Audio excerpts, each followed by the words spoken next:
শিশুর যৌন হেনস্থায় 10 বছরের কারাবাস সাজা ঘোষণা কল্যাণী আদালতের। 2022 সালে নদিয়ার হরিণঘাটার ঘটনা দোষী চিরঞ্জিত ধারার 10 বছর জেল। শিশুর যৌন হেনস্থায় 10 বছর কারাবাস সাজা ঘোষণা কল্যাণী আদালতের। 2022 সালে নদিয়ার হরিণঘাটার ঘটনা। আমরা কথা বলবো, আমাদের সঙ্গে টেলিফোন লাইনে রয়েছেন আমাদের প্রতিনিধি সুমন মজুমদার। সুমন, কি জানা যাচ্ছে? আর একদমই সেটা হচ্ছে যে ছিল 9 বছরের এক শিশুকে প্রতিবেশী দূর সম্পর্কে মামা তাকে পুতুল খেলার নাম করে নিয়ে গিয়ে এক মাঠের মধ্যে তাকে যৌন হেনস্থা করে এবং তারপর অত্যাচার করে। এবং সেই ঘটনা 2022 সালে 18ই ফেব্রুয়ারি অভিযোগ দায়ের হয় এবং সেই অভিযোগের ভিত্তিতে যে মূল অভিযুক্ত চিরঞ্জিত ধারা এবং তাকে গ্রেপ্তার করে এতদিন আদালতে সওয়াল জবাব চলে।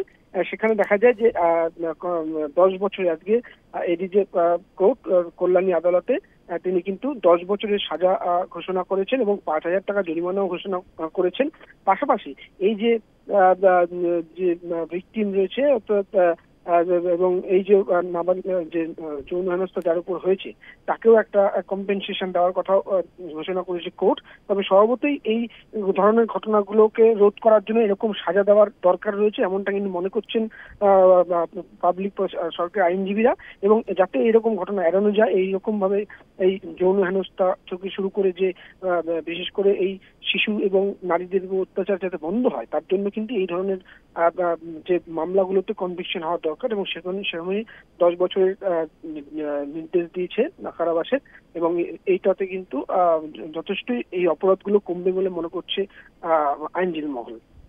ধন্যবাদ সুমন। আমরা কথা বলছিলাম আমাদের প্রতিনিধি সুমন মজুমদারের সঙ্গে।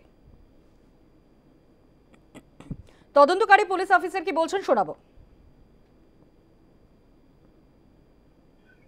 গত 2022 সালে আমাদের হরিণঘাটা থানাতে একটা কেস স্টার্ট হয় 51/22 19/2/2022 সালে একটা পক্সোতে মামলা রুজু হয়।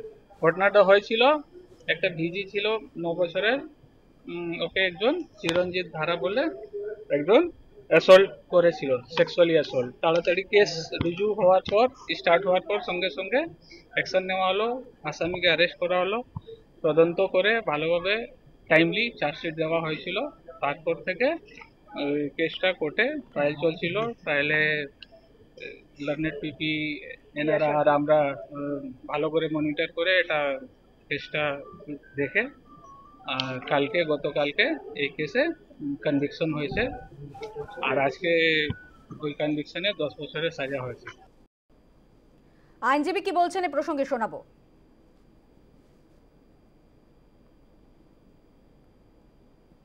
প্রায় 12 জন মতন সাক্ষী ছিল এবং বহুদিন ধরে ট্রায়ালটা চললো। অ্যাকচুয়ালি জাজমেন্ট স্টেজে এসে পুরো মামলাটা ঘুরে গেল। এই কেসটা মানে স্টার্ট হয়েছে 6 পক্সো অ্যাক্টে। এখন 6 পক্সোর ইয়েতেই হলো হচ্ছে 18 পক্সো অ্যাক্ট অনুযায়ী মামলাটা আজ কনভিকশন দিলেন এবং সেন্টেন্স ঘোষণা করলেন সাহেব। এই মামলাটা দীর্ঘ 22 সাল থেকে চলছে। 22 সালের ফেব্রুয়ারি মাসের ঘটনা। একটা ভিজি যার বাবা মামলাটা করেছিল বিকাশ সরকার, উনি মামলাটা করেছিলেন। ভিজিকে রেপের গল্প ছিল।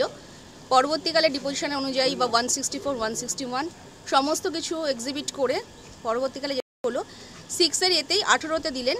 আজকে 10 বছরের সাজার সাহেব ঘোষণা করলেন। আমাদের লার্নেড এডিজে সাহেব ছিলেন সুভার্তি সরকার, উনি আমাদের সেন্টেন্স ঘোষণা করলেন 10 বছরের সাজা এবং 5,000 টাকা জরিমানা করলেন। এবং ডিএলএসএ থেকে ওনাকে একটা মানে ভিকটিম গার্লকে একটা রেমুনারেশন দেওয়ার ব্যবস্থা করা হয়েছে।